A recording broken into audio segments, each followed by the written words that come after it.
लाते हैं मुहतरम जनाब हाफिज मोहम्मद अब्दुल्ला अब्दुल गफ्फार रोकड़ी। अस्सलामु अलैकुम व रहमतुल्लाहि व बरकातुहू। नहमदुहु व नुसल्ली अला रसूलिहिल करीम। अम्मा बाद फ़अऊज़ु बिल्लाहि मिनश शैतानिर रजीम। बिस्मिल्लाहिर रहमानिर रहीम। क़ाल अल्लाहु तबारक व तआला फ़िल क़ुरआनिल मजीद वल फ़ुरक़ानिल हमीद इल्ला तंसुरूहु फ़क़द नसरहुल्लाह इज़ अख़रजहुल्लज़ीन कफ़रू सानिय इस्नैनि इज़ हुमा फ़िल ग़ार इज़ यक़ूलु लिसाहिबिही ला तहज़न इन्नल्लाह मअना।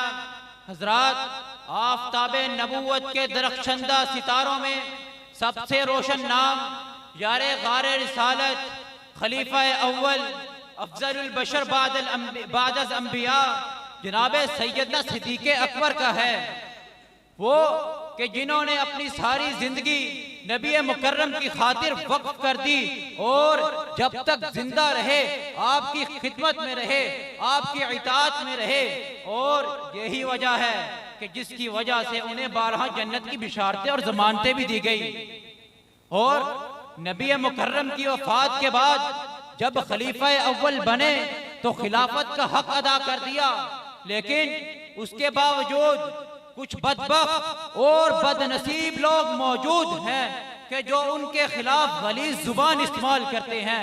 हज़रात, उस शख्स की तारीफ किन अल्फाज में बयान की जा सकती है कि जिसके बारे में अल्लाह ताला ने कुरान मजीद में फरमा दिया, वल्लज़ी जाअ बिस्सिद्क़ व सद्दक़ बिही उलाइका हुमुल मुत्तक़ून, कि जो शख्स सच्चाई लेके आया और जिसने उस सच्चाई की तस्दीक की वही मुत्तकीन है।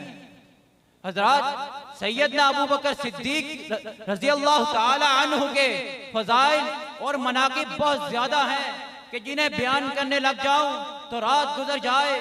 सैयदना अबू बकर सिद्दीक तो वो हैं कि जिन्हें रसूलुल्लाह ने सिद्दीक कहा, उन्हें ये इम्तियाज हासिल है कि रसूलुल्लाह ने फरमाया मुझ पर सबसे ज्यादा एहसान अबू बकर के हैं। और इन एहसानों का बदला सिर्फ और सिर्फ अल्लाह ताला क़यामत के रोज में अता करेंगे। और अगर मैं अपने रब के अलावा किसी और को अपना खलील बनाता, किसी और को अपना दोस्त बनाता, तो मैं अबू बकर को अपना दोस्त बनाता।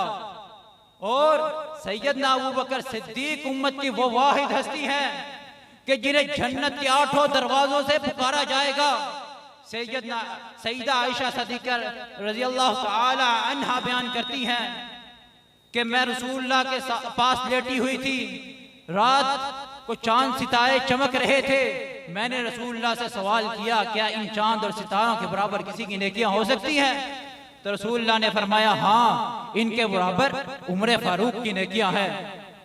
तो मैंने अल्लाह के रसूल से अपने अब्बा जान अबू बकर सिद्दीक की नेकियों के बारे में दरियाफ्त किया तो उन्होंने फरमाया कि उमर की सारी जिंदगी की नेकियां अबू बकर की एक नेकी के बराबर है। और यही वजह है कि सैयदना उमर फारूक रज़ी अल्लाह ताला अन्हु फरमाते हैं कि काश मेरी सारी जिंदगी की नेकियां ले ली जाएं और मुझे अबू बकर की एक दिन और एक रात की नेकी दे दी जाए। वो दिन और वो रात जो उन्होंने रसूलुल्लाह के साथ गारे सौर में गुजारी।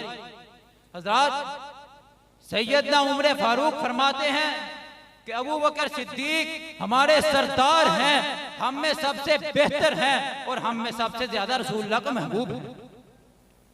इमाम अहमद इब्ने हंबल फरमाते हैं कि जो शख्स सैयदना अबू बकर, सैयदना उमर और सैयदा आयशा को गालियां देता है, मैं उन्हें इस्लाम पर नहीं समझता। और एक मरतबा दौरान खुतबा हज़रत अली रज़ी अल्लाह ताला अन्हु ने इरशाद फरमाया कि मुझ तक ये बात पहुंची है कि लोग मुझे अबू बकर और उमर पर फजीलत देते हैं, बस जो कोई ये बात करता है तो समझ लो वो झूठ बोल रहा है। बेशक रसूलुल्लाह के बाद उम्मत में सबसे अफजल तरीन इंसान अबू बकर और उमर है। इमाम जाफर सादिक रहमहुल्लाह फरमाते हैं कि जिस शख्स का अबू बकर और उमर से कोई ताल्लुक नहीं, अल्लाह ताला का उसके साथ कोई ताल्लुक ही नहीं।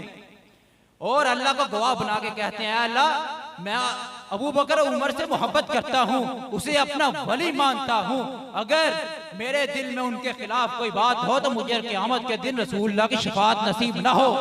हजरात आइए आज यहाँ से ये अहद करके उठते हैं कि जब तक जिंदा हैं सैयदना उमर फारूक की, सैयदना अबू बकर सिद्दीक की नमूस का दिफा करते रहेंगे, उनकी अज़मत को बयान करते रहेंगे।